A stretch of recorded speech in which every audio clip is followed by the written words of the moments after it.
Ashamaar kafuunee daawwattoota keenyaa kun daawwachaatti kan jirtan tamsaasa kallattiin isinii darbaatti kan jiru Oromoo Diyaaspooraa Miidiyaadha. Oromoo Diyaaspooraa Miidiyaa guyyaa har'aan keessummaa addaa tokko qabadheen isiniif dhiyaadhe. Keessummaan keenya baatii muraasa fuuldura akkuma hedduun keessan beektanii tamsaasa kallattii Oromiyaa Miidiyaa Neetwork OMN irratti darbaa ture irratti waltajjii Koongireensii Federaalistii Oromoo qopheesse OFC irratti dubbii ajab nama jechisiisu dubbachuudhaan namoota gidduutti baay'ee dhageettii guddaa kan argatte aadde Bilisummaa Hayyuu Hussein jedhamti. Aadde Bilisummaa waliin kan nuyi turtii taasisnu. Mee Bilisummaa warreen nu daawwachaatti jiran akkam jirtu fayyaa keessanii nuuf jedhiitii kallattiidhaan gara maree keenyaatti kan dabarru ta'a. Ayyaa ulfaadhu iticha yooyyaa ashama nageenyi isin badhaadha. Nagaa jirtu bakka jirtanitti nageenyi isiniif haa ta'u. Tole galatoomi ayyeen daawwattoota keenya egaa bilisummaadha namni turtii waliin taasisnu bilisummaan immoo keessumaa namoonni naannoo Adaamaa deemtan keessumaa gara baha Oromiyaatti jechuudha naannoo kaaffee yookiis immoo naannoo buufata konkolaataa kaaffee BM yookiis immoo buufata konkolaataatti mana muuziqaa guddaa sirboota warraaqsaa fi sirboota qabsoo weellisisuudhaan beekaman keessaa bakka kana manni kunis mana muuziqaa bilisummaa jedhama bilisummaan immoo kunoo ishee kanadha. Mee bilisummaa mana muuziqaa bilisummaatti hin dabarra isa dura garuu waanuma hambaa mana muuziqaa bilisummaa ta'e keessaa waan xiqqoo ishee nu dhageessistu muuziqaa atumti osoo har'a nu afeerte ani immoo yeroo baay'ee afeereera siitiin afeere immoo ofii koo yoon afeere illee xiqqoo ishee gaariin ta'u waan ta'eef mee waan nu afeertu yoo qabaatte. Tole ulfaadhu asumaati isin afeera galatoon. Sirba eebbisaa addunyaa isin affeera.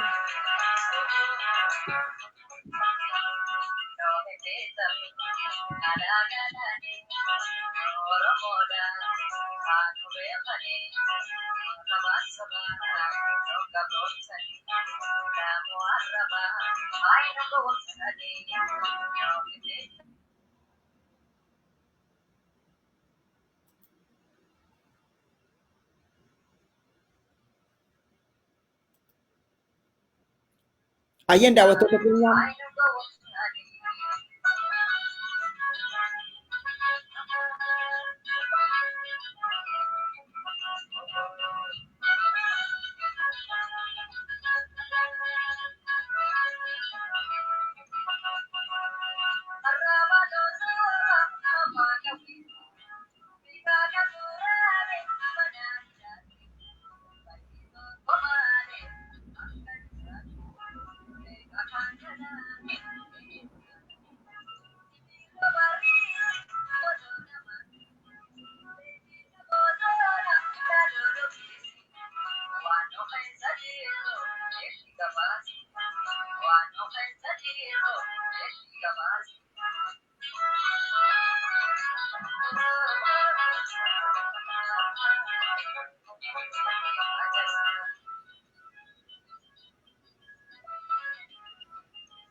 Bilisummaa muuziqaan kee sagalee isaas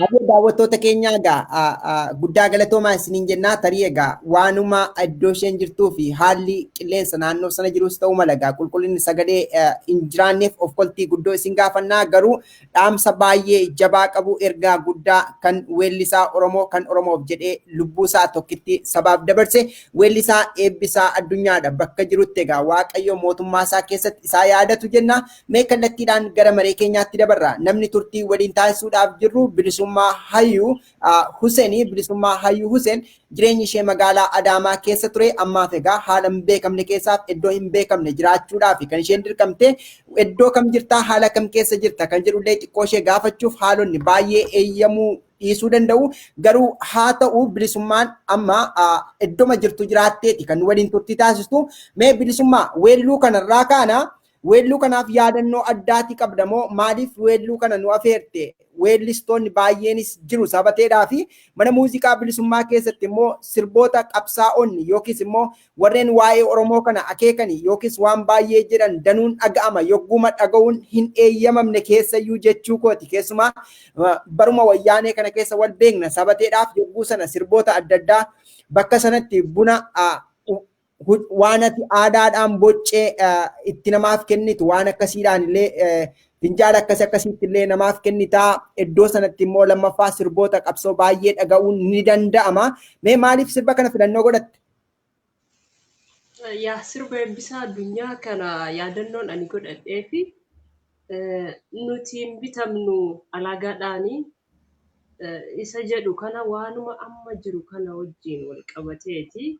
Tokkoffaa weellisaa Eebbisaa Addunyaa nama dungoo weellistoota amma jiran kanaaf ta'ee darbee haalli inni itti du'es kan nama gaddisiisu ammoo haala amma jiru kanaanis sirbichi waan wal xiqqoo wal cinaa deemuufiin sirba kana isin affeeruu filadhe afaaniin sobaa afaan qawweetiin arrabaan sobaa afaan qawweetiin inni jedhu isuma amma keessa jirru kana waan naa ibsuuf. Tole galatoomi daawwattoota keenyaa daawwachaatti kan jirtan Oromoo Diiyaaspooraa Miidiyaa ODM keessummaan keenya immoo bilisummaadha. Tarii warreen bilisummaa mana muuziqaa sana deemuudhaan bunoota baay'ee mi'aan hin dhandhamne yookiis immoo sirboota dhageettiif namatti tolan hin dhaggeeffanne tarii dubbii baay'ee afaan nama qabsiise tokko yookiis immoo yeroo darbe warreen nafxanyoota akka malee yaaddesse tokko yaadannoof mee wanta sana yookiis dubbii sana xiqqoo ishee dhageenya mee dhimma sana irratti immoo bilisummaan har'a dhiifama gaafatti laata kan jedhu namoonni eegaatti turani tarii dubbii kee kanaaf dhiifama gaafattamoo maal jetta laata mee waanuma sana yaadannoof xiqqoo ishee warra nu daawwatan dhageessisna bilisummaa.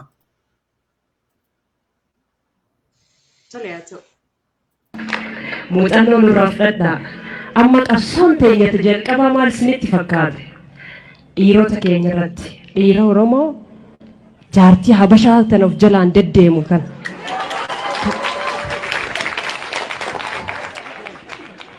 maal goon qab takkaa itti heerumnaa tafuudhes ni hiiksisaa jirramma nuti.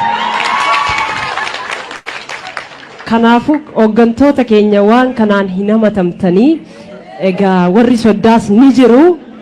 Warri soddaa akkuma jirutti ta'ee qabsoon qarree Oromoo kana booda dhiirota keenya irratti ta'a jechuudha. Dura gaafa sabboonaadha jedha dhiirri keenya gabbahee gaafa manatti ol deebi'u tamana jirtu nafxanya akkamitti dubbata dubbachuu hin danda'u kanarra qabsoofnee Oromoomsuu danda'u qabaannaa shamarran teenya babbareedduu ni jirti kafuutee nafxanyaa of jalaa qabdu egaa gaggeessi har'umarraa asumaan immoo gara miidiyaa keenyaatiin warri nu daawwachaa jirtanis anas kaadhimachuu dandeessu. Warri nafxanyaaf jalaa qabdan qofti ijoolleen qarreen babbareedduun ni jirti. Nutu isinii qopheessaa kana booda qabsoon teenya dhiira Oromoo ta nafxanyaa jala jirtu irratti kaate dubbiin tanumaa.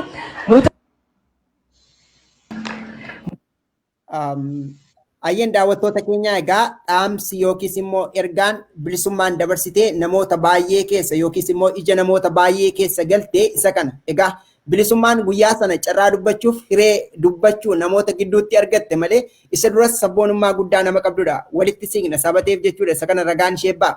Haa ta'u mee bilisummaa maaliif dubbii kana dubbatte? Dhaamsi dubbii kee kuni tarii namoonni akka hin taanetti hubatan yoo jiraatanii maal jechuu barbaaddeeti? Yogguun akkas jedhu tarii dhiifama naaf godhi afaan Oromootu siin galle moo maali dhaamsa guutuu dabarsa kan jenne tarii waa'ee dhaamsa kee kana akka namaaf galuu danda'utti mee ifa nuuf godhii nuuf haasa'ime maal jechuu barbaaddeeti? Yaa galatoomii wanti ani jechuu barbaade ifa namni keenya beektaa namni namummaa isaa gate bineensa bosonaa caala beektaa badiin inni saba isaa irratti raawwatu. Ani immoo namni keenya waliin ta'uu qaba. By the way, waggaa 150 kana nurratti dalagaa ba'e jechuun diinni. Psychologically dhiirota keenya irratti dalaganii jiran. Uummata Oromoo irratti dalaganii jiran. Ilaalchi dhiirri Oromoo intala Oromoo takkaa qabuu fi intala nafxanyaatii qabu tokko miti. Kana kan godhe ilaalcha isaan irratti hojjetan sammuu namoota irratti hojjetanii. Kun immoo akka namni keenya of hin taane, akka namni keenya of danda'ee hin deemne, akka namni keenya ofitti amanamummaa hin qabaanne taasisa. Kanaaf immoo yoo namni akka namaatti yaada ta'e waan haaraa miti. Nama kamii keessattuu kan gorfamu isa kana jechuudha. Fakkeenyaa fi maatiin kee intala akkamii akka fuudhuu qabdu siin mari'ata. Waan addaa miti waan mana nama hundaa keessatti haasa'amu ani carraa argadheen haasa'e. Kun immoo dhiibbaa nurratti fide. Nafxanyaa yeroo baay'ee dhiirota keenyatti heerumtee galaafattee jechuudha gootota keenya baay'ee an lafaa ka'ee miti. Dhugaa sitti muufi dhiironni keenya gootonni baay'een harka dubartii nafxanyaatti kan du'e jira. Qabatamaan Jaalaggasaa hogii fudhachuu dandeenya. Gootota keenya hedduu kan galaafatte kaan dawaadhaan kaan immoo qabsiiftee akka inni dhabamu gochuudhaan shoora guddaa kan taphataa turte dubartoota nafxanyootaa kanaa jechuudha. Kanaaf immoo namni keenya of ta'ee waan isa fakkaatu meeshaa wal fakkaatu wal biratti fannisuu jedha Oromoon. Kanaaf yoo wal fuune gabrummaanti hangar'aa nurra jiru kunillee tarii nurraa salphachuu danda'a. Maaliif dhiirri keenya beektaa akkuma leencaa bookkisaa oola waa'ee sabboonummaa. Gaafa manatti ol galu beektaa balbaluma irratti akka adurreetitti xiqqaatee ol gala. Konfiidansiin qaban. Dhiirri nafxanyaa fuutee of jalaa qabdu konfiidansiin qabdu waa'ee Oromoo dubbachuudhaan. Kun immoo waama mul'ataa jiru jechuudha yeroo ammaa argaa jira addunyaan. Kanaaf of ta'uun immoo seera uumaati. Of ta'i jechuun immoo homaa rakkoo hin qabu. Ammas taanaan jennoon ani qabu namni keenya wal malee akka hin fuune. Maaliif dhalootatu nu diqaalome, dhalootan nu bade, dhaloonni kun immoo bifa haaraatiin walitti deebi'uu qaba, waliin ta'uu qaba. Homaa waa tokko gochuu hin dandeenyu beektaa yoo akkasitti walitti maarree jenneetiin sabni keenya kun ka Oromoo yaalta gaabbaa buudaanoo jedhu beektaa jirri kun saayikoolojii uummata keenyaa irratti hojjetu. Waa tokko sii kaasa naannoo ani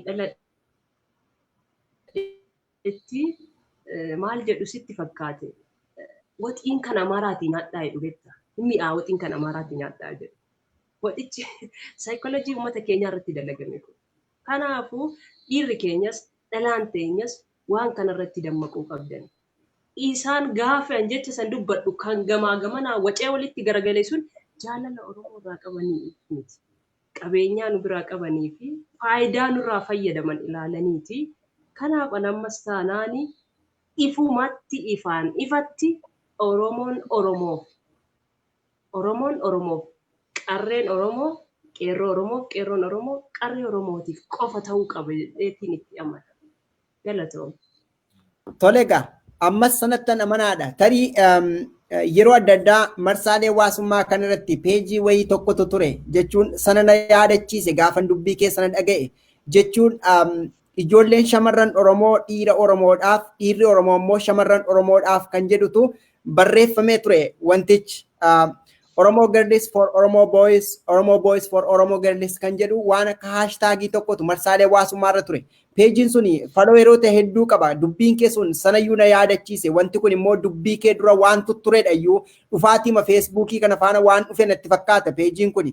Mee waan goote sanaaf ati dhiifama ni gaafattaa Bilisummaa? Dhugaatti ani dhiifama hin gaafadhu. Dhiifama iyyuu na gaafachuu qabu warri akkan dhiifama gaafadhu warri barbaadu yoo jiraate badii isaaniitti amananiitu iyyuu deebi'anii dhiifama kana gaafatanii isaanirra waan balleesse waan hin qabnee fi ani miira badii miti kanatti dhagamu waama gaariin godhe jedheetti amana waan dubbachuu qabu.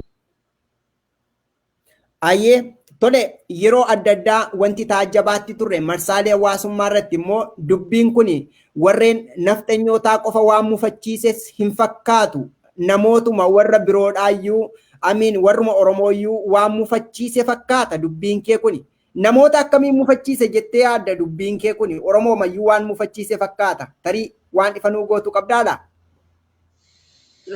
Galatoom gaaffii bareedaa na gaafatte.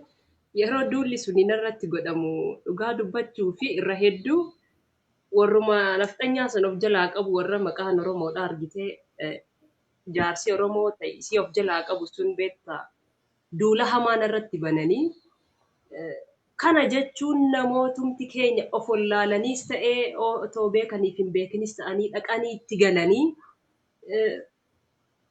anarratti waan akkasii kaasaa turan. Kan si ajaa'ibu irra hedduu isaaniiyyuu miti beektaa namootuma isaan jala jirantu kanumti diqaalomee achitti galetu akkas ta'aa jira. Kanammoo gaafa siin jedhu sababa malee miti lafti Oromiyaa kun qabeenya guddaa qabdi beektaa gaafa isaan achiiti hojii biraaf Finfinnee galu warri nafxanyaa kun warri kaabaa kun fe'amee Finfinnee gaafa galu hojii biraatiif Finfinnee galu sana booda nama keenyatti madaqu. Itti madaquu ilma nurratti dhalan. Ilmi isaan nurratti dhalan kun immoo qe'ee nu dhaalaa beeki.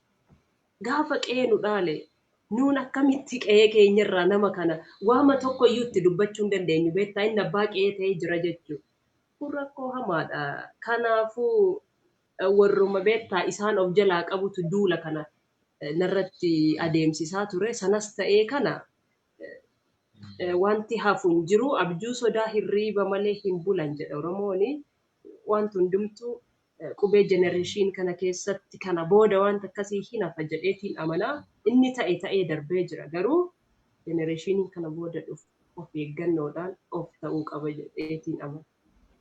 Tole ayyeen daawwattoota keenyaa daawwachaatti kan jirtan tamsaasa kallattiin isiniif darbaatti kan jiru Oromoo Diyaaspooraa Miidiyaa ODM keessummaan keenya immoo Aadde Bilisummaa Hayyuu Hussein Aadde Bilisummaan dubbii yeroo darbe marsaalee hawaasummaa irratti keessumaa immoo gama OMN dubbatteen namoota baay'ee gidduutti mata duree dubbii taatee turte yogguu sanattis akkuma taateen kun mudateen keessummaa godhachuudhaaf yaadus namoonni hedduun kallattiidhaanis ta'e alkallattiidhaan maaloo miidhaa hedduu keessummeessuu dandeessi keessummaa hin godhatiin jettanii naaf barreessitaniittuu dhaamsa keessanis kabajeera. Haalli bilisummaa yogguu sana erga walii gallee keessa turtes gaariin turre kanarraa kan ka'e guyyaan dhiyee akkuma bari'u torban lakkoofsee torban immoo baatiinis gara waggaatti gaafa deemuudhaaf jedhu har'a bilisummaan kunoo keessummaa ODM mee bilisummaa dubbiin ati dubbatte komeerra darbee jireenya kee keessattuu aarsaa si kaffashiisaatti akka tureef ammallee itti jirudha.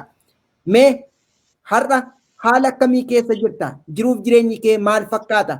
Bilisummaa qabaattee bakkee keessa deemaa jirtamoo akkuma nama dhibee koronaadhaan qabamee mana keessatti ol galteeti kanatti jirtu haala keessa jirtu warreen nu daawwachaatti jiranitti nuuf himtaa laata sabni Oromoo maal akkasii godhuuf maal akkasiif ta'u barbaaddame?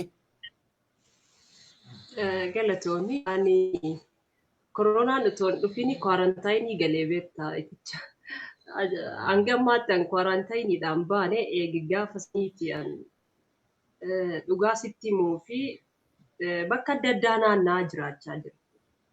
Bakka adda addaarra naanna'aa jiraachaa jira. Haa ta'uuti immoo gaafa waa tokko murteessitee itti amantee gootu qabsoon aarsaa guddaa si gaafata.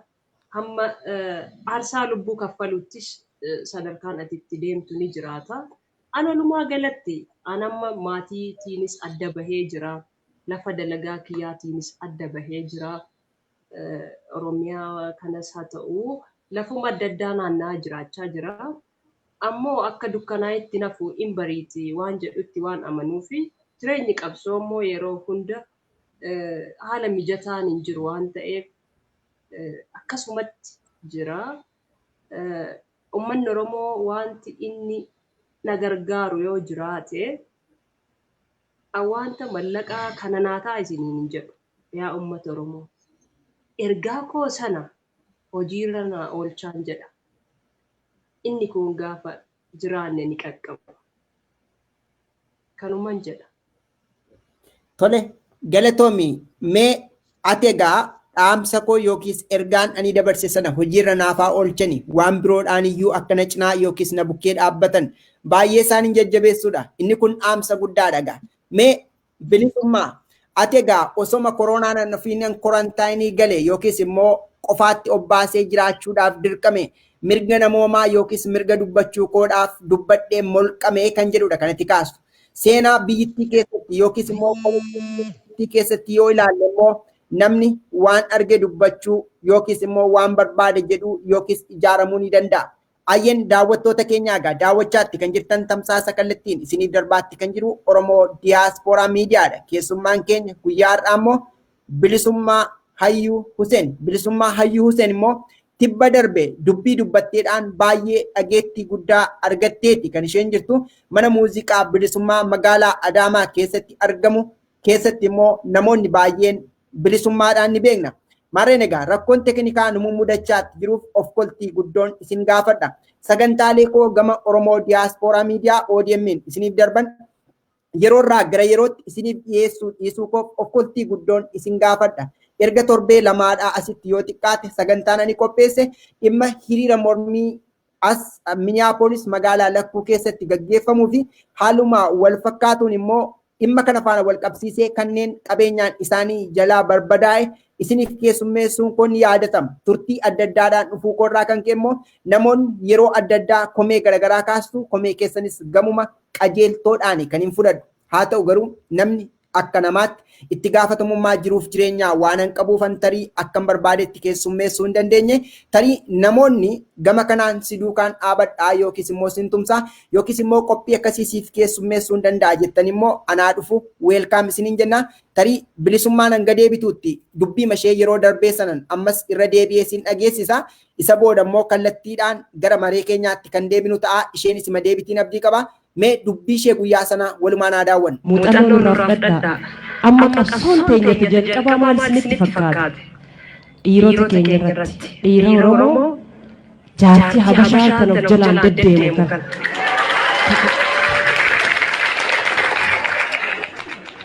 Maal goon takkaa itti heerumnaa tafuudhes ni hiiksisaa jirra maluuti. Kanaafuu hooggantoota keenya waan kanaan hin hamatamtanii egaa warri soddaas ni jiru. Warri soddaa akkuma jirutti ta'ee qabsoon qarree Oromoo kana booda dhiirota keenya irratti ta'a jechuudha.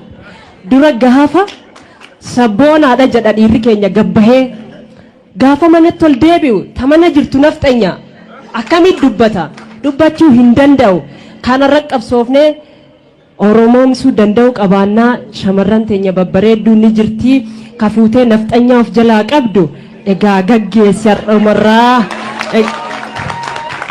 asumaan immoo gara miidiyaa keenyaatiin warri nu daawwachaa jirtanis anas kaadhimachuu dandeessu. Warri nafxanyaaf jalaa qabdan qofti ijoolleen qarreen babbareedduu ni jirti.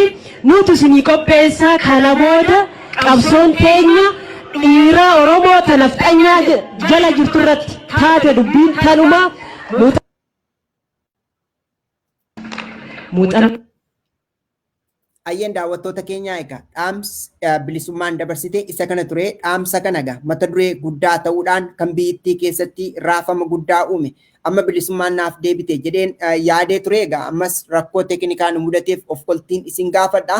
Bilisummaan tamsaasa kallattii keenyaa irratti hirmaachaa kan jirtu biyya keessa yookiis Oromiyaa irraa saba taateedhaaf tarii rakkoon teeknikaa nu mudachuu mala kan jedhu jalqabumaa dhiifama kan hin jedhu mata duree koo irratti yookiis immoo barruu koo irratti barreesseen ture. Kanaaf of koltii guddoon isin gaafadha. Ammas kallattiidhaan gara maree keenyaatti kan deebinu ta'a. Kanas ta'e sana garuu Oromoon yookiis immoo Oromiyaan kutaalee Oromiyaa bal'oo keessatti yeroo ammaa kana rakkoof gidiraa jajjabduutu deemaatti jira. Kaawwan mana hidhaa keessatti aarsaa jajjaboo kaffalaatti jiru. Kaawwan immoo waan mirga isaaniif yookiis immoo waan Oromoof Oromiyaa dubbataniif qofa manneen hidhaa keessatti gidiraa adda addaa keessummeessuudhaaf dirqamaniiru. Inni kun haga yoomitti raawwata kan jedhu immoo nama kam keessatti iyyuu gaaffii kan uumu.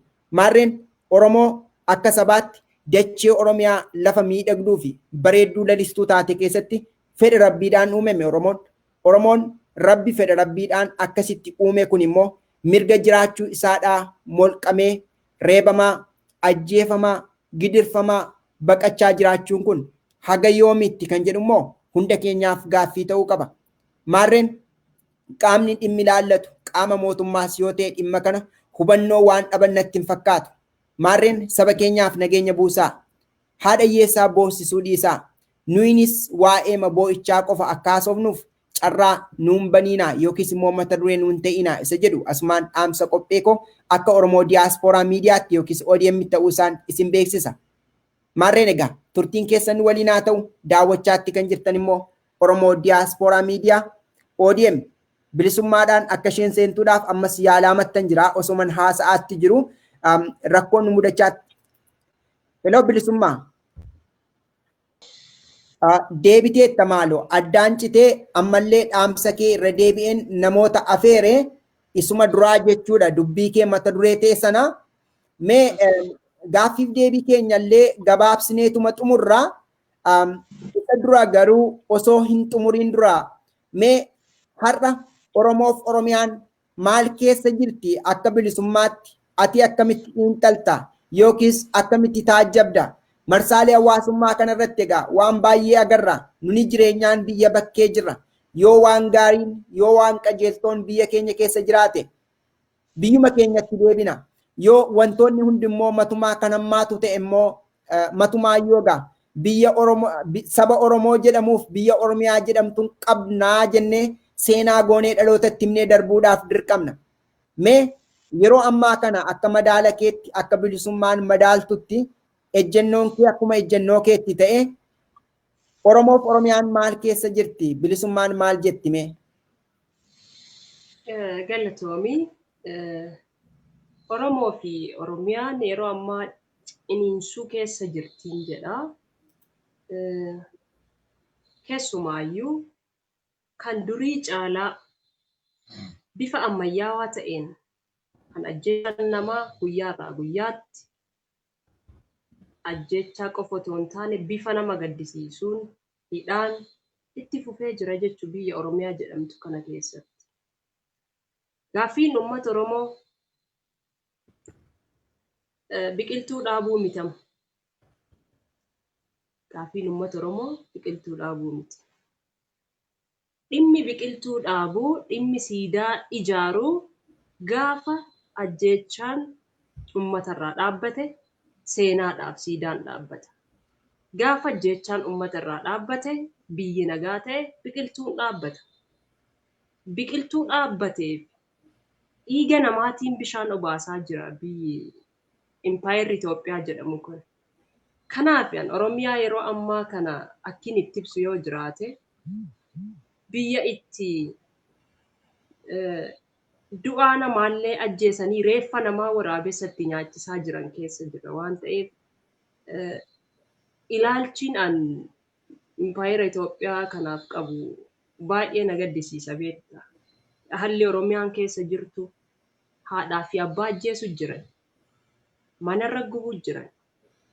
Okay, karaa Wallaggaa fi Gujii abaaboo shanee jira jedhamee barbaadamaa jira. Saniif du'aa jira namni nagaa saniif du'aa jira jedhama.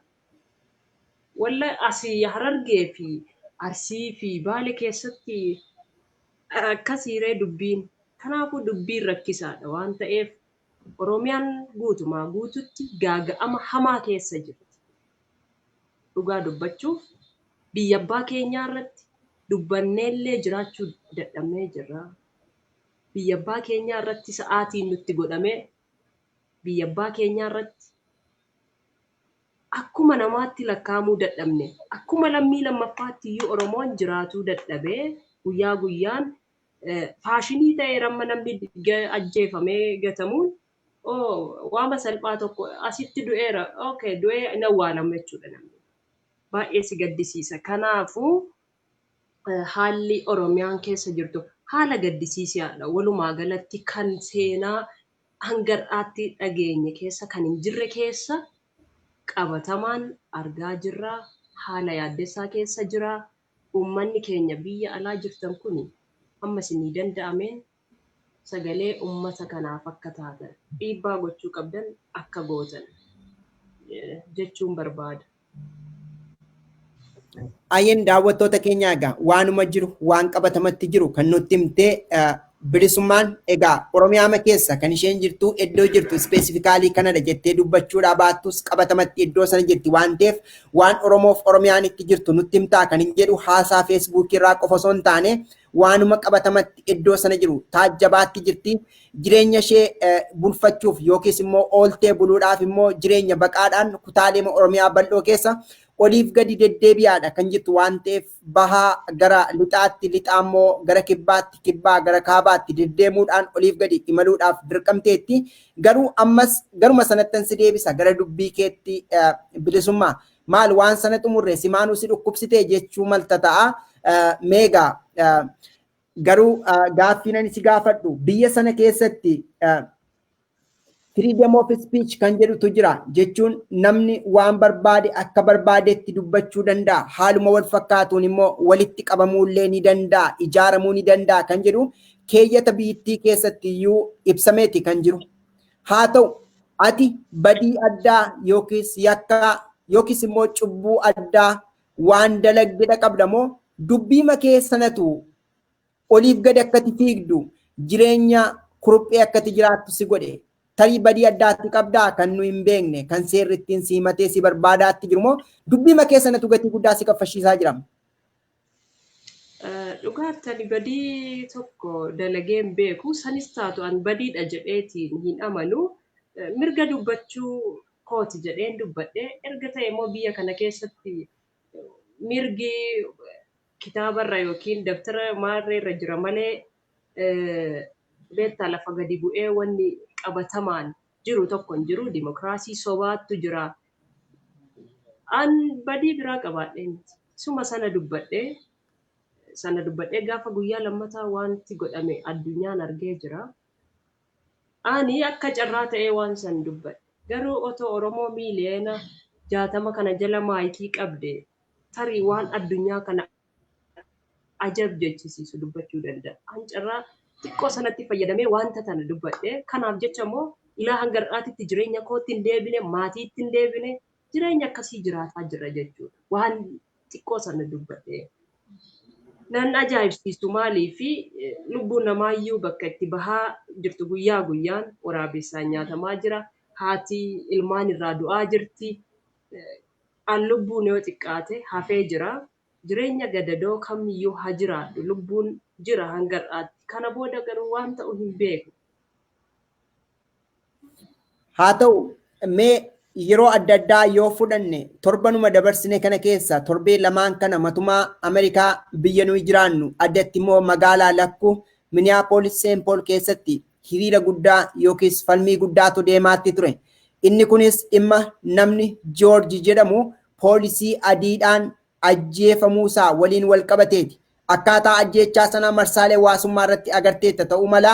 Anis hiriira iddoo kanatti deemu dabarsaan ture, ijoolleen biroos akkasuma dabarsaa turanii, miidiyaaleen Oromoon biyya bakkeedhaa qabus akkasuma xiyyeeffannoo kennuudhaan dabarsaatti turanii waa'ee hiriira mormii sana waan tokkoon yaadaatti ture. Fakkeenyaaf Mahammed kan Harargee keessatti ajjeefame kan ammatti dubbattu reeffasaa waraabessi akka nyaatu taasifame, dubartii Wallagga keessatti ijoollee isheerraa ajjeefamte, warreen immoo mucaan keessan waboodha yookiis waraana bilisummaa Oromoodha jechuun guyyootuma lamaan dabarsine kana keessatti haadhaaf abbaan ajjeefamanii waan hedduu taajjabna.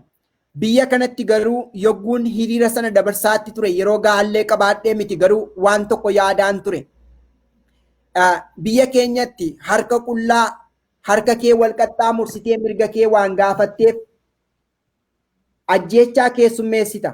Biyya kanatti garuu sana miti, waan hedduu caccabaattiyyuu ture. Mee dhimmoota kanaaf kanneen biroo yogguu ilaallu kabajamni mirga namoomaa biyyittii keessa jiru siif maal fakkaata? Seerri yookiis immoo heerri biyyittii biyya keessattoo akkamitti appilaayi ta'aatti jira jettee yaadda?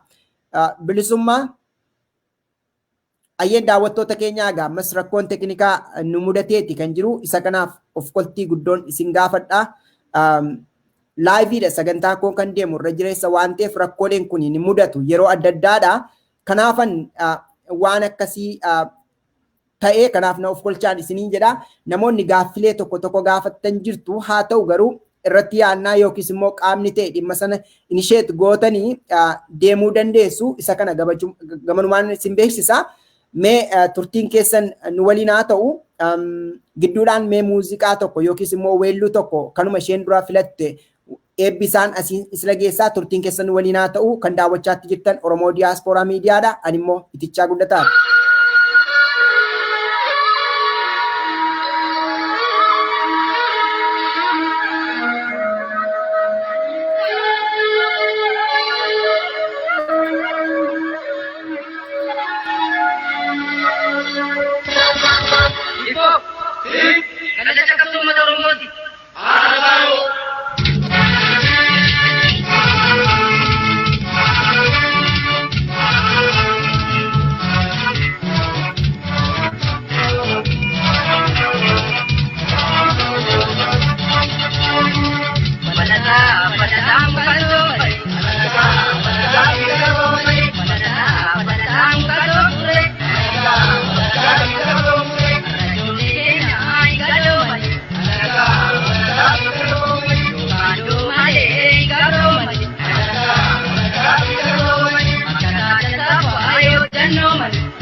Ayyeen daawwattoota keenya egaa amma nuuf deebiteetti bilisummaa na dhagaa jirta? Oo bilisummaa Si dhagaa jira. tole Dhiifama neetworkiitu na jalaa kukkutaa jira. Lafti an jiru qorakkisaadha. haa ta'u tole si hubadheera rakkoon tokko hin jiru inni guddaan dhaamsa kee dabarsuudha amma haalli neetwoorkii keenyaallee akkaan ciccitaa jira waan ta'eef osoo dhaamsa kee hin dhaammatiin akkati deemtu hin barbaadu anillee egaa waa'ee kabajama mirga namoomaa biyya bakkee kana jiru keessumaa dhimma nama gurraacha poolisii adiidhaan ajjeefame faana walqabatee Black Lives Matter kan jedhutu biyya bakkee kanatti gaggeeffamaa ture waan Oromoo faana walqabsiisnee waan jettu qabdaa laata kan jedhu hin kaase haa ta'u garuu amma gaaffiif deebii keenya gara xumuruutti deemna osoo nagaan dhaammatiin deemuu keerra mee haala Oromoo fi Oromiyaan keessa jirtu bu'uura godhachuudhaan dhaamsi ati akka intala Oromootti qabdu maalidha? Maal fa'aa otoo ta'e hawwitamee silaa maqaan kee bilisummaadha. Bilisummaa kan jedhan sun immoo egaa akka warreen dhufaatii addaa ta'e jechuun yoom ta'a laata kan jedhu fakkeenyaaf waanuma amma weelluu eebbisaa addunyaa dhagaa biyyoon isatti haa salphatu kaayyoo dhugaaf wareegame ta'us egaa namni kaayyoo sabaaf hin jiraanne akkasumaanuu waan dhimma hin baasneef iyyuu hin du'a ilmi namaa garuu kaayyoof yoo wareegaman kaayyoof aarsaa yoo kaffalan waan tokko garuu haala amma jirru bu'uura godhattee bilisummaan nama kamiif iyyuu haa ta'u amantaa barbaade iddoo kamitti haa dhalatu ilaalcha siyaasaa barbaade haa qabaatu jaarmiyaa siyaasaa barbaade jalatti haa hiriiru mee dhaamsa maalii qabda bilisummaa warra bakkeedhaafis ta'e warra biyya keessaadhaaf warra mootummaadhaafis ta'e warra morkattootaadhaaf warra teessoo gurguddaarra jirus yoo ta'e warra bosona keessatti kaayyoo sabaatti jechuudhaan dhagaarra ciisaniif hundumaaf dhaamsa maalii qabda meeti? Walumaa galatti dhaamsiin ani qabu jalqaba irratti uummata Oromoo isa biyya keessa jiruu fi qoqqoodamnee dhumuurra tokkoomnee bakka tokkotti dhumuu nuuf wayya dhaamsa jedhu qabaa uummata Oromoo isa biyya keessa jiruuf. Isa biyya alaa jiruuf immoo isin warri biyya alaa jirtan yoo isinii danda'ame tokkoomaatii ilaa amma inni biyya keessa jiru kun qoqqoodamee jira waan ta'eef tokkoomaatii tokkummaa dhugaa achii as agarsiisa yoo isinii danda'ame. Warri mootummaa keessa jirtan immoo warri mootummaa ofiin jechaa jirtan barri kun hin darba wanti hin darbine hin jiru. Seenaan garuu bara baraan inuma yaadatama.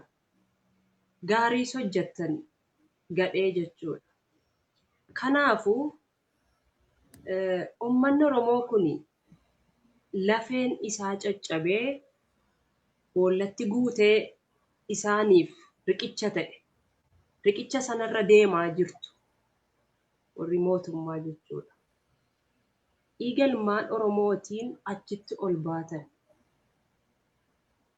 Yoo xiqqaate kan hin argine yoo ta'e kan addunyaan argite gaafa hiriira deeggarsaa Dr. Abiy Ahmed ummanni Oromoo Finfinneetti ba'ee mucaan Wallaggaa Tolasaadha moo eenyuun maqaasaa yaadachuu baadhu lubbuu isaa kan hambise mucaa Wallaggaati. Har'a garuu Dr. Abiy nama lubbuu keessii hambise sana na yaadadha. Dr. Abiy gaafa intervii tokko godhamu warri Wallaggaa aannan na obaasee na guddise jedhe. Dhuguma ummanni Wallaggaa aannan si obaasee si guddisee atarra rasaasa obaasuun sirriidha. Seenaan si yaadata. Kanaafuu of duuba deebi'iitii gocha kee isa hamaa kanarraatii of qusadhuun jedhaanii. Akkasuma qaamolee hidhatanii bosona jiran kan adda bilisummaa Oromoo fi kan gama mootummaatiin jiran jidduutti wanti dhaamu yoo jiraate isin lammanuu obbolaadha. Ilaalchi siyaasa keessanii gargar waan ta'eef otoo gara lamaaniinuu wal hubattanii natti tola. Maaliif jennaan bor waan hundinuu hin darba akka jiru kanatti waan tafu hin jiru. Mootummaan wayyaanee waggaa 27 jiraate. Waggaa 27 keessatti wanti inni Oromoo irratti godhe bara baraan ni yaadatama. Mootummaan Minilik uummata Oromoo irratti harmaa fi harka muree kan immoo haasa'amaa hin jirre Walloo keessatti namoota 20,000 ol morma muree jechuudha.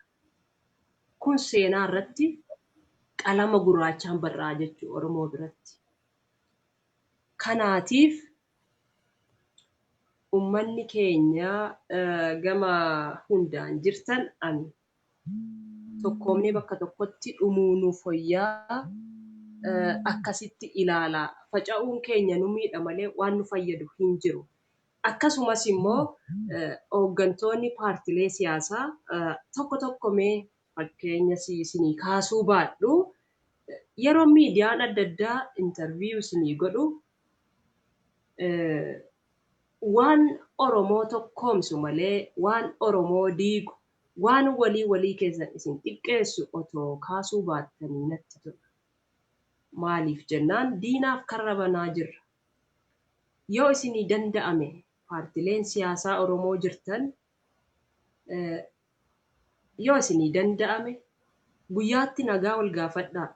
Yoo isinii danda'ame nageenyi keessan guyyaarraa guyyaatti ce'aa gara nageenya isa dhugaatti dhufu. Uummanni Oromoo yeroo ammaa tokkummaa jedhamee harka wal qabatanii waltajjiitti ol baanii wal faarsanii addaan galan kana jibbee jira. Uummanni kan barbaadu tokkummaa isa dhugaati. Uummanni kan barbaadu paartii dhugaati. Uummanni kan barbaadu hooggansa dhugaati. Kanaafuu warri paartiin Oromiyaa keessa jirtan kun hamma isinii danda'ameen siyaasni keessan uummata irratti kan hundaa'edha. Hamma uummata irratti hundaa'e irratti uummata keessaniif waan gaarii hojjedhaa. Inni mootummaa silas dubbadhee jira. Barri hin darba. Seenaan keessan garuu hin darba. Addunyaatti himama seenaan keessan. Nuti dhumnus hamma dhalli Oromoo tokko biyya lafaa irra jirutti uummanni Oromoo hamma bilisummaa isaa gonfatutti hamma gaaffiin abbaa biyyummaa isaa deebi'utti qabsoo isaa itti fufaa jechuudha. Anis taatu isinis warri biyya alaa jirtan hamma dhalli Oromoo akka fakkeenyaatti namni tokko hafutti du'a sin sodaatu Oromoon kana booddee. Silas anamma toon du'ee waan sodaadhu hin qabu. Sababni isaa tortoraan rooban sodaatu jedhu Oromoon. Waan natti hafe hin qabu nama. Maaltu natti hafe? Maatiirraa nadda ba'ee jireenya koo dhabeera. Du'aan sodaadha nama. Oromoon hundi immoo anaa achi rakkachaa jiraataa jira waan ta'eef. Uummanni obse immoo uummanni ukkaamame gaaf tokko dammaqe taanaan misaa'ilii miti, taankii miti, bakakkaan hin oolchu duubatti hin deebisu. Kana beekee mootummaanis sodaachisa, torchar gochuun nama ajjeesanii gatu waraabessa nyaachisuun uummanni Oromoo sodaa akkasii hin qabu. Du'a yoo taate nuufi amma nuti duuti nuuf faashinii ta'eera awwaalannee galaa jirra miti. Kana waan ta'eef nuti du'a sodaachaa hin jirru. Ammoo hiriiras immoo gadi baanee baanee jennee isin sodaannee otoo hin taane istiraateejii mataa keenyaa qabna nuti uummanni Oromoo. Waan ittiin hoogganamnu qabna, yeroo kam akka bahuu qabnu beekna. Kanaaf hidhaan, ajjeechaan, gochisuu kanneessaan uummata Oromoo gaafii isaa irraa sekendii takkaaf duubatti hin deebisuu jechuudha. Kan siidhaamu yaa mootummaa biyya bulchaa jirtu. Yoo afaan qawweetiin uummata sodaachisee nan bulcha dhiitee jettu ta'e hamma ta'e hin dandeessa. Hamma ta'e. Garuu sana booddee hin dandeessu. Maaliifi uummanni Oromoo kun abbootii qabeenyaa dhiibdee biyya keessaa baaftee jirta. Fakkeenya isinii kaasuu danda'a. Mulunee kaakkaa fudhadhaa. Obbo Dinquu Dayyaasaa fudhadhaa. Uummata Oromoo gargaaran jedhaman dhiibdanii biyya alaatti kaan akka baqatu kun akka maraatu gootanii jiru. Maaliif ta'a? Uummata Oromootiif kun hin malu. Uummanni Oromoo silaa otoo beektanii riqicha keessan waan uummanni jedheen ooltanii bultan ture. Galata uummata keessanii wallaalta waan ta'eef ofitti deebi'aatii of dhaggeeffadhaa. Ammoo warri isin keessa jiru hundi ilaalcha isin fakkaatu qaba isinitti hin fakkaatina. Dhugaa dubbachuu fi isin keessaas immoo nama qabna. Jiraa keessaa du'aan ba'a, du'aa keessaa jiraan ba'a. San akkasitti quba qabaadha. Iticha galatoon. Dhaamsa keetu baay'ee jabaadha bilisummaa. Kanaafan callisee si dhaggeeffachuudhaaf dirqame. Sa'aatiin keenya deemee wantoonni nuni dubbannus baay'een jijjiraatu. Garuu waanuma dubbatte sanarratti bilcheessitee akka ati dubbattuufan si dhaggeeffachuudhaaf dirqame.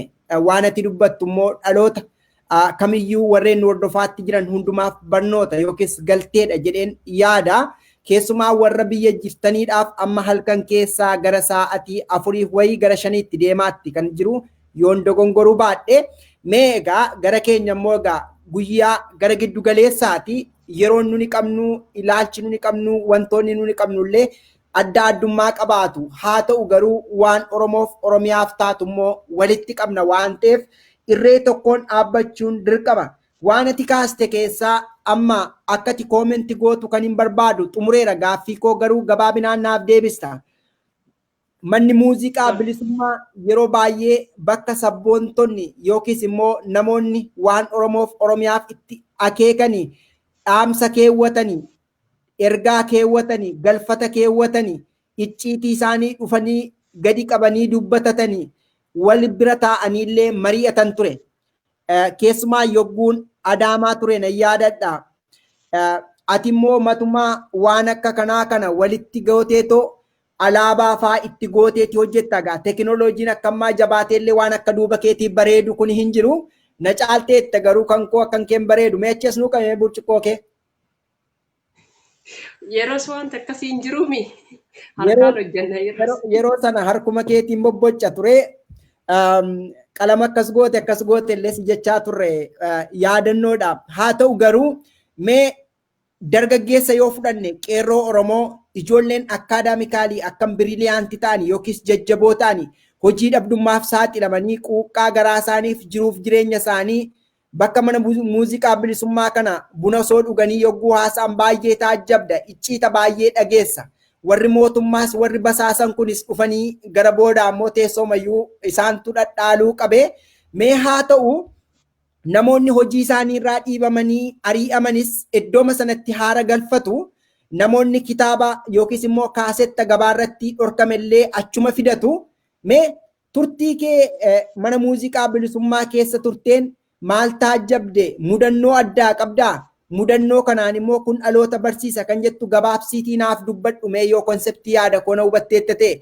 Achumaan immoo Rift Vaalliin illee ollaa makeeti kan jiru kan obbo Dinquu Dayyaas jechuudha.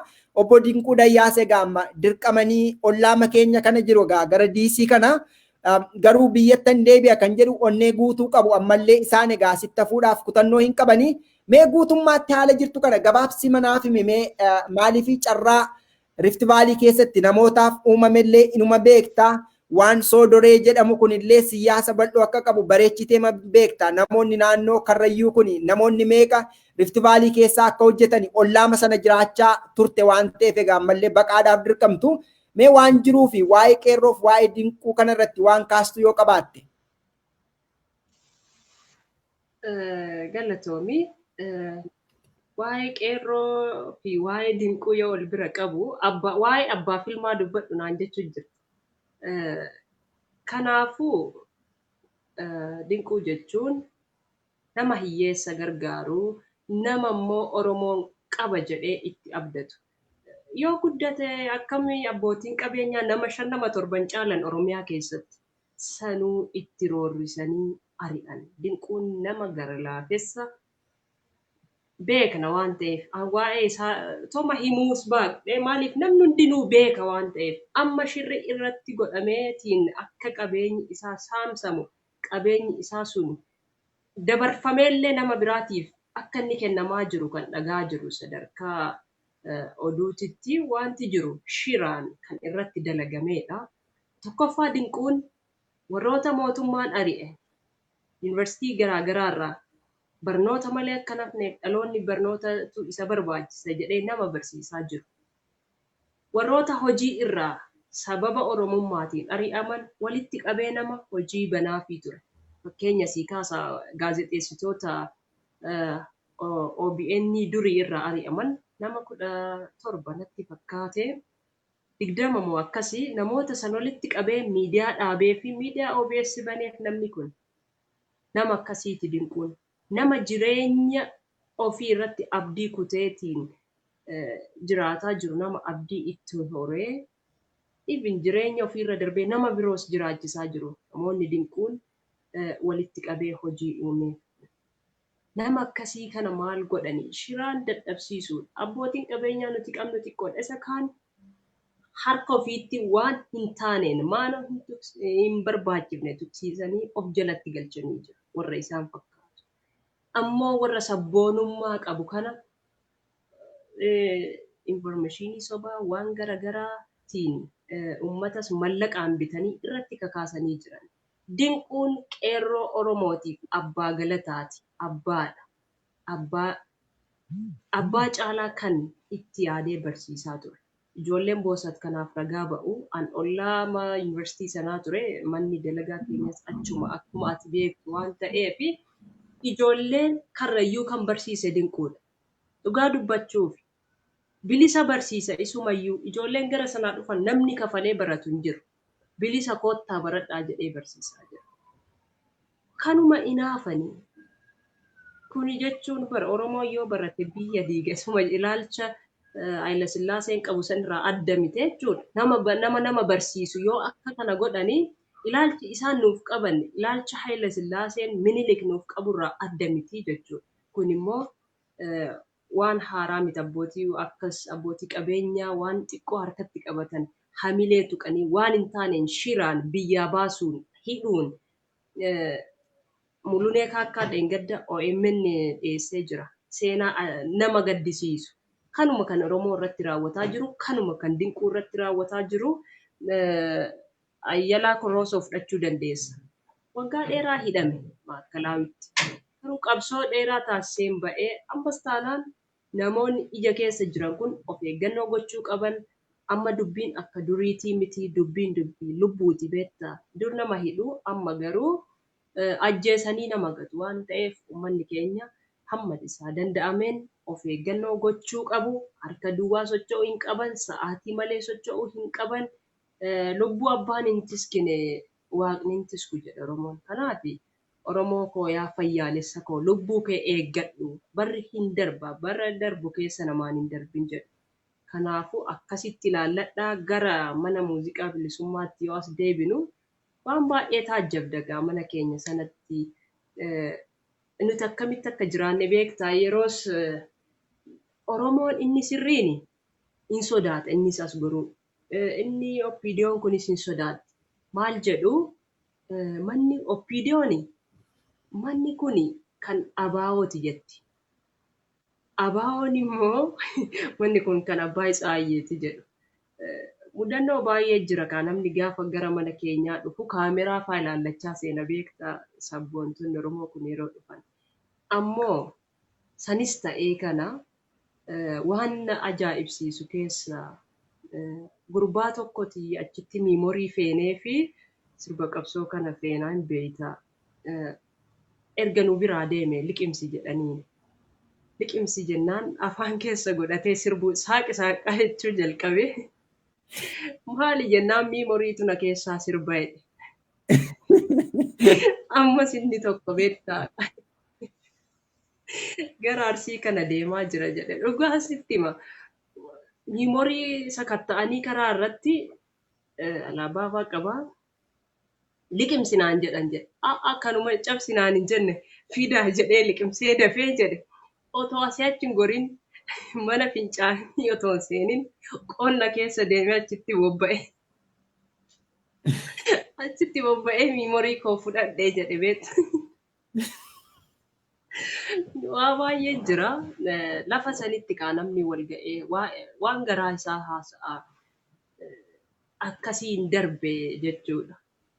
Tole mee yeroo biroo qophii biroodhaan walitti deebina har'aaf nu ga'a waa'ee mana muuziqaa bilisummaa kana namoonni sa'aatii hin yaadamne keessa keessumaa warreen Dooktar Abiyyi dura warra wayyaanee yogguma turan sana keessatti egaa kunis wayyaanee boqonnaa lammaffaati ta'us garuu yogguu sana matumaa manni muuziqaa bilisummaa kun tarii isaan basaastuudha maaliif isaaniif eeyyamame sirboonni kunoo eessatti eeyyamamu kana kan jedhullee yeroo adda addaa namoonni akeekkachiisanuuf kennu kanumaafan isa kana kaase tarii yaadannoo akkasii atumtuu kaasteetta kallattii lamaan akkatti ilaalamu mee gaaffiif deebii keenya asumatti xumurraa garuu carraa kanaan waa'ee mana muuziqaa waan kaasneef waan xiqqoo tokkoon asiitii xiqqoo ishee daawwattoota koo biraan ga'ee daqiiqaa tokko waan hin caalleef waa'ee weellistootaa kana jiruuf jireenya isaaniis beekta kaasettiin isaanii hagam akka gurguramus beekta mee yeroo ammaa kana immoo weellistuu Haloo Daawweef ani kabajaaf ulfina guddoon qaba haa ta'u garuu yeroo ammaa kana dhukkubsattee magaalaa Adaamaa keessatti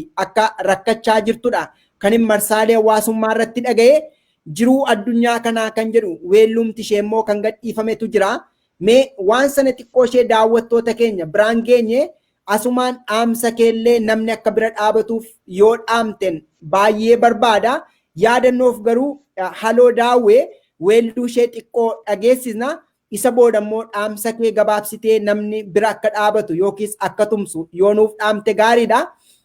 Silaagaa bodinquun namoota bira baay'ee dhaabatu ofumaayyuu amma akkuma keenya baqataa ta'aniiru waan hundumni isaa kanarra jira garuu ammas abdiima guddaa isaan irraa qabna.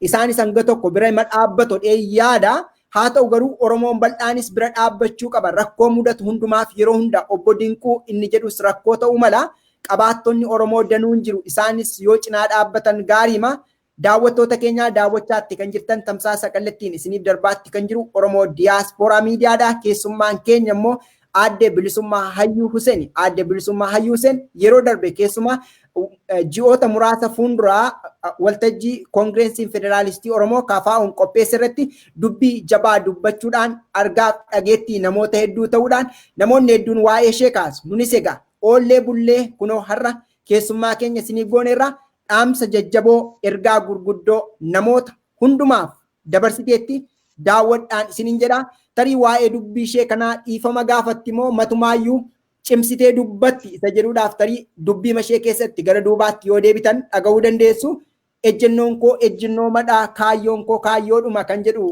jette meegaa Haloo Daawwee xiqqoo ishee waliin dhaggeeffanna. Toleatu.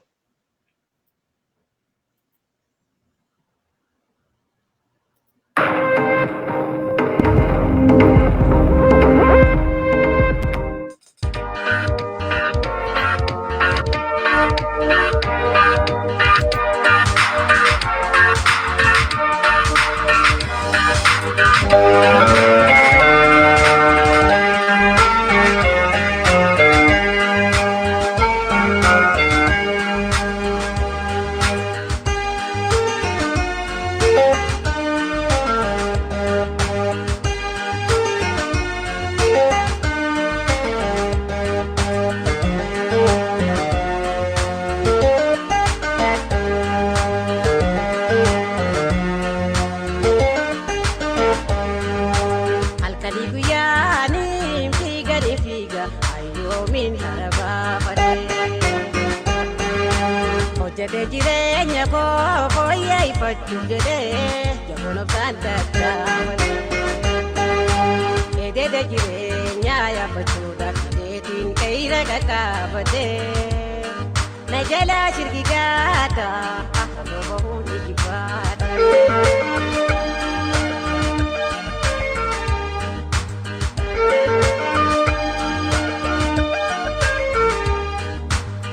Addunyaa tana laalame odoo fi gadoonsi akkaan imalmaana. Qe'ira jiru baatee bu'uura kooda takkee hiree fi ayyaana.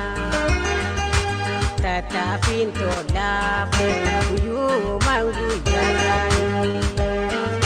Sirbii gammeenya saaba fuulduranii maqallaan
Ayya daawwattoota keenya egaa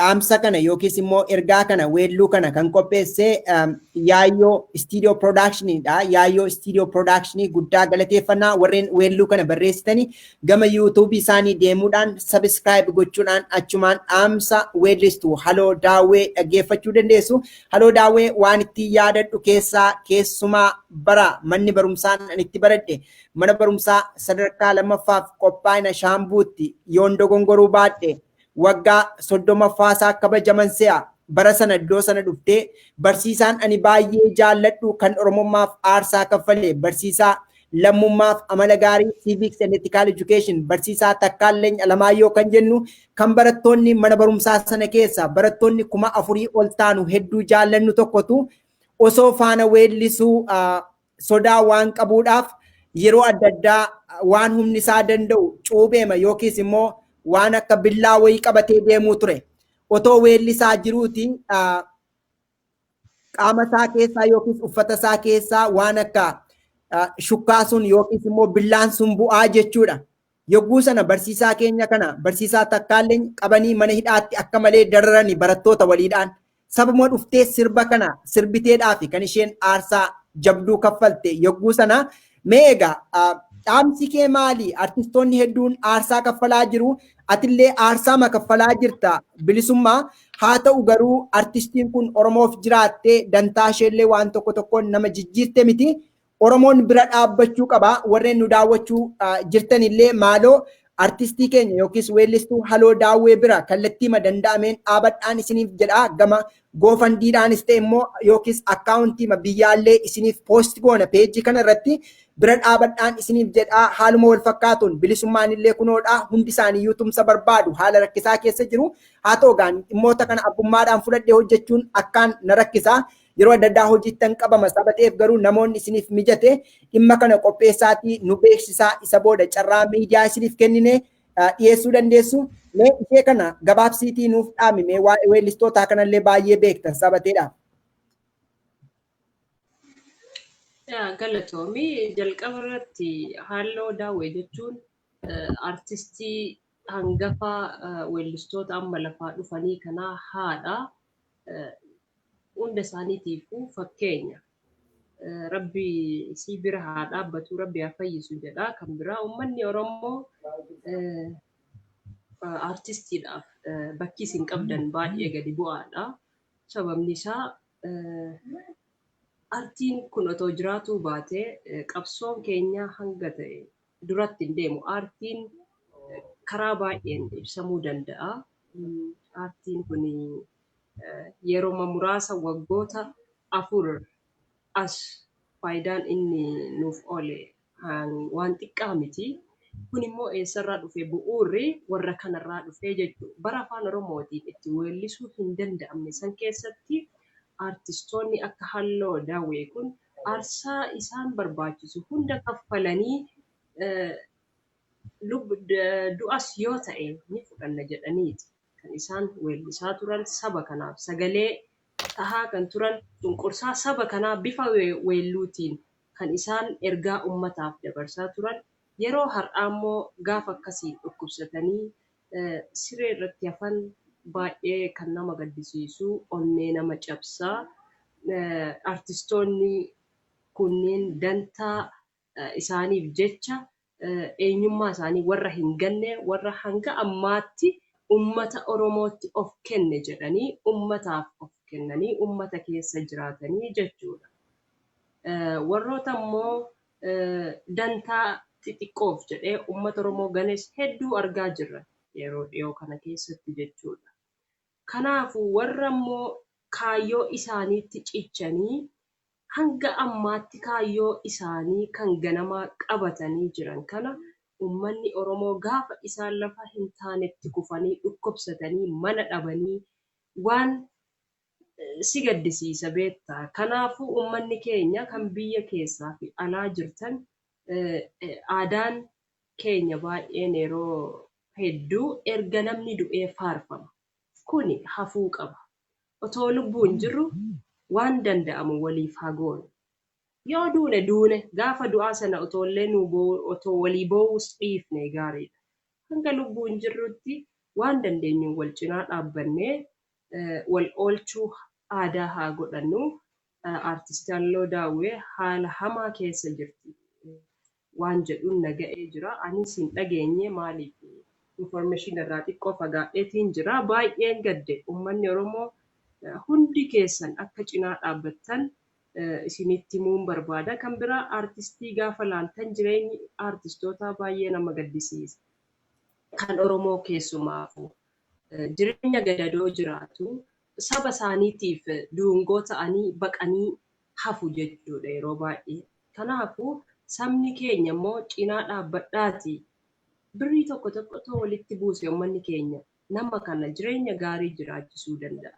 Inni guddaan onnee ittiin namaa yaadnu haa qabaannu. Onnee gaarii namaaf waan gaarii yaadu qabaachuun gahaadha waan ta'eef akkasitti haadha teenya tana hayyuu teenya bira dhaabbadhaa fayyifachuu qabna. Nama taatee akka guyyaa tokkoyyuu gammaddee jiraattu gochuu danda'u qabaanna nuti ilmaan ishii kan biyya keessaa fi biyya alaa jirtan waan kana dhimma keessan godhadhaatii itti yaadaa cinaa nu dhaabbadhaa jedhaanii ulfaadhaa galatooma. Tole guddaa galatoomi bilisummaa dhaamsa kee ergaa guddaa nuuf dabarsiteef egaa guddaa galatoomi daawwattoota keenyaa daawwachaatti kan jirtan tamsaasa kallattiin isiniif darbaatti kan jiru Oromoo Diyaaspooraa Miidiyaadha. Mee bilisummaa egaa dhaamsi ati dhaamtes lafa hin buune amma egaa xiqqoo ishee istiidiyoo irraa otuma taasoftuu bilbila wayii kaaseen ture.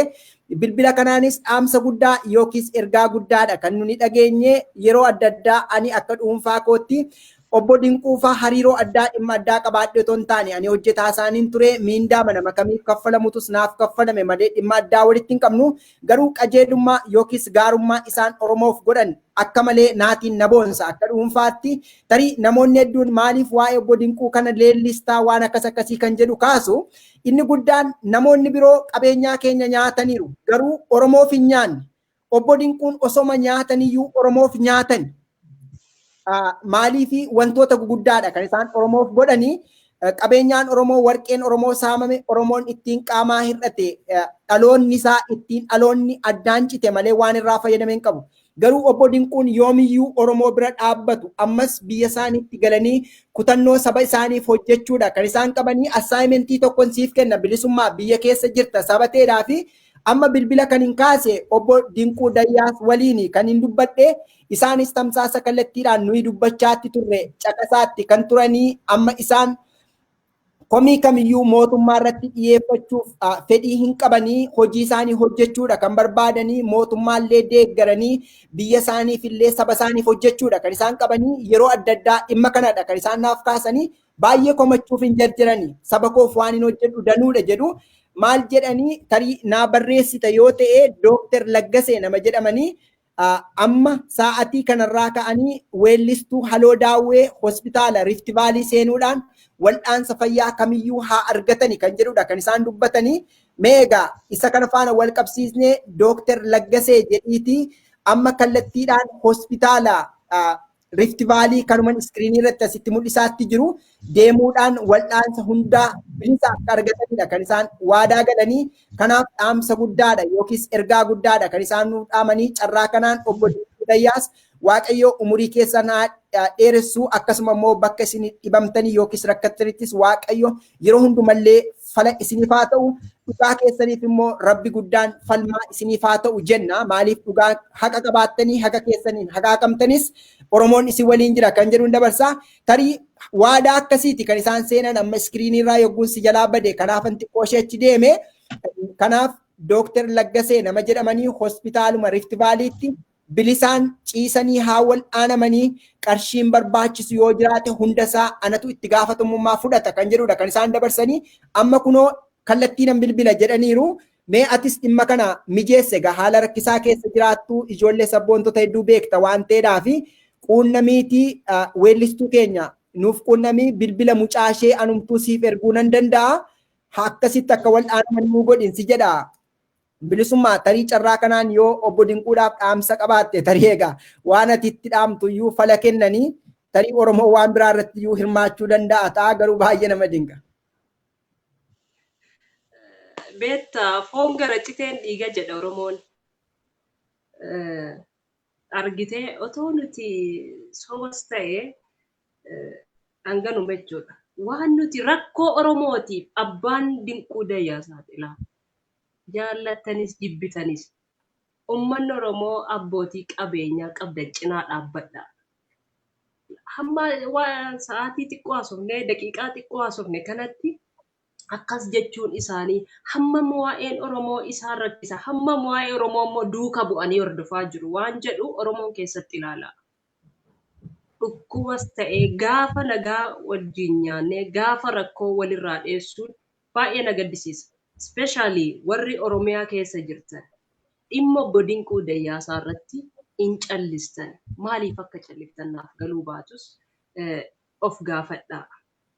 Asumaan carraa kanaan fayyadamee obbo Dinquu Dayyaasaa bakka ba'e waaqni itti guutu jechaa isin abbaa keenya abbaa Oromoo hundaati abbaa hiyyeessaati.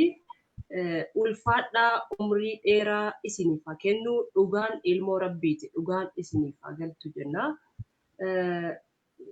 Dhugaa baay'een gammade. Kanaafuu waan amma isin jettan kanas anis warra achi jiran doktoroota nan beekaa hin qunnamaani waan kana haala mijeessinaa obbo Dinquu Dayyaasaa guddaa galatoomaa ulfaadhaa horaa bulaa jennaan. Galatoomi ayyan daawwattoota keenya egaa carraa kanaan nunis kabajaa fi ulfina obbo Dinquu Dayyaasiif qabnu asumaan ibsachaa egaa waan yeroo adda addaa abbootii qabeenyaa yookiis immoo namoota tokko tokko yoo deeggarsa gaafachuu barbaadde ganaa waan meeqa itti boo'uu si barbaachisa jechuun akkasan ta'e kanatun ta'e maaloo jettee itti dubbachuu danda'uu qabda. Isaan garuu tamsaasa kallattiidhaan yogguu ammanaaf bilbilanii sagalee ati haasoftuun dhaga'aa ture. Sagalee ati haasoftu kanan dhaga'aatti ture.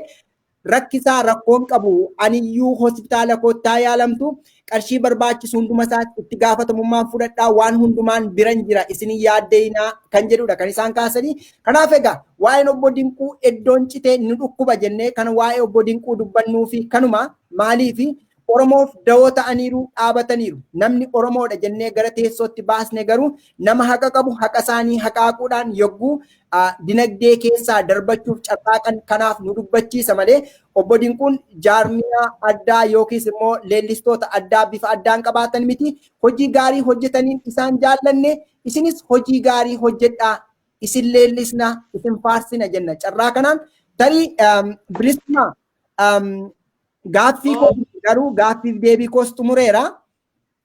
Bilisummaan eessatti dhalattee eessatti guddatte ishee kana qofanaaf dubbadhuuti achumaan nagaa nuuf dhaan. Iticha gaaffiin kun silaa jalqaba ture haa ta'uuti. Gaaffii koo iyyuu ture. Kan si ajaa'ibu gaaffii koo ture kun. Ani kaniin itti dhaladhe godina Arsii Lixaatitti godina Arsii Lixaa aanaa Gada Fasaasaa jedhamtutti dhaladhe. Kan itti guddadhe garuu Adaamaadha. Galatoom hingaa kanarra seenaa kee baay'een qorannu oromummaan keeyyuu hingaa kanaaf gaaffii koon goone jalqaba turee kan jette gaaffiin koo waa'ee sanaa gaafachuu hin turre profaayilii kee irraa haasa'u hin turre yoo profaayilii kee irraa haasofne egaa Adaamaatti guddatte waan ta'eef matumaayyuu Rift Vaaliin iddoo akkamii irratti ijaarame bakka balfamaa keessa darbuu hin dandeenye misoomeetu har'a sabaaf dawoo ta'ee suuqota naannoo sana jiranii buna jala deemnee dhugaa turre sanas hin beekta baay'eesaa. Meega guddaa galatoom ayyeen daawwattoota keenyaa daawwachaatti kan jirtan tamsaasa kallattiin isiniif darbaatti kan jiru Oromoo Diyaaspooraa Miidiyaadha. Tamsaasa kallattii keenya guyyaa har'aan keessummaa keenya kan turte immoo aadde Bilisummaa Hayyuu Huseenii maarreen egaa qabiyyee keenya keessatti waa'ee Oromoo Oromiyaa irratti wantoota jajjabduu dubbanneerra dhaamsa ishee gara duubaatti deebi'uudhaan ilaaluu dandeessuun asumaan dhaamsa qophee keenyaati. Haaluma wal fakkaatuun immoo weellistuu Haloo Daawwee waan Oromoo keessatti aarsaa guguddaa kan kaffalte yeroo ammaa kana dhukkubsattee yaala dhabdee rakkoof saaxilamteetti kan jedhuun namoonni marsaalee hawaasummaa kanarratti kaasaatti turan. Isa kana bu'uura godhannee immoo obbo Dinquu Dayyaas abbaan hospitaala Rift Vaalii haaluma wal fakkaatuun yuunivarsiitii Rift Vaalii fi abbaan Soodoree kan harkaa fudhachuudhaaf baay'ee itti aggaamaa jiran. Rakkoon hin jiru aniyyuu na wal'aansa jechuudhaan amma waadaa galaniiru waan ta'eef warreen isiniif danda'ame warreen nu hordofaatti jirtanii haala jiru mijeessaatii gara sanatti akka fudhatamtu godhaa jenna. Obbo Dinquunis maqaa warreen nu daawwachaa jiraniin guddaa galatoomaa ulfaadhaa isiniin jenna. Yeroo biroo qophii biroodhaan isinitti deebina. Daawwattoota keenyaa sagantaan keenya gaaddaan cicciteetti dhiyaata torbee lamattis dhudhufna haaluma tokko nuuf kolchaan isiniif jedhaa garuu gara fuulduraatti akkaataa itti sagantaa keenya fiksi goonee yeroo yerootti isin bira geenyu irratti hojjenna. Guddaa galatoomaa ulfaadhaa yeroo gaarii tarii xumureera bilisummaa. Kan otoo dubbachuu qabu sagalee koo na ugurtee kan jettu yoo qabaatte carraasiin kenna yoo hin qabaanne garuu nagaa walitti haadhamu. Nagaatti ulfaadhu galatoome atis yeroo keessaan kun saasiif boqonnaati aarsaa gootee akkasiin ummata keenya biraan anas wal barsiifte akkasumas dhimma guddaa dhimma Haloo Daawwee kana kaasuun kee waan jabaa hojjette jabaadhu ulfaadhu ulfinni siif haa ta'u galatoome. Haa ta'u ulfaadhu ayyeen daawwattoota keenya yeroo biroo qophii biroodhaan walitti deebina hanga sittuu nagaatti kan inni siin jedhu qopheessaan qophichaa itichaa guddataan ture nagaatti.